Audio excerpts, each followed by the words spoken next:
Dirbdamas su profesionalais dažnai susiduriu su klaidingu marketingo suvokimu.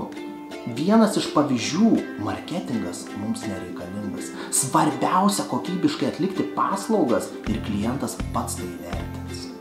Problema ta, kad klientai negali įvertinti jūsų kokybiškų paslaugų. Automatiškai jums kyla klausimas, kaip tai negali įvertinti. O taip, paprasčiausiai negali. Įsivaizduokite, kad stomatologas pastatė jums plombą. Dantis neskauda. Bet ant kiek kokybiškai jis tai atliko? Pamėginkite įvertinti.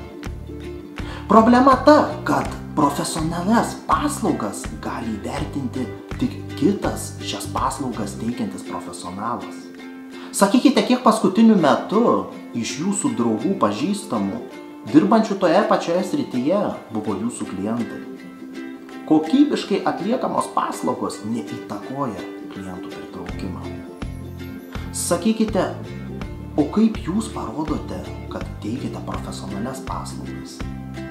O tai jau klausimas jūsų marketingui. Antras klaidingas suvokimas. Marketingas brangiai kainuoja. Sutinku, kad tai kainuoja, bet marketinge yra masės įrankių, kurie nereikalauja didelių investicijų. Įrankių, kurie gali padėti pritraukti klientus. Dažnai iš vadovų girdžiu, reikia sukurti marketingo strategiją, ne bėda, įpareigosime tai atlikti pirmam pasitaikiusiam vadybininkui ar buhalteriai. Jums kaip profesionalams marketingas nesuprantamas. Jums paprasčiau yra koncentruotis į savo profesiją, o klientų pritraukimą palikti specialistams. Marketingas versle vaidina labai svarbią funkciją. Ir negalima jo leisti atlikti pirmam pasitaikiusiam darbuotojui.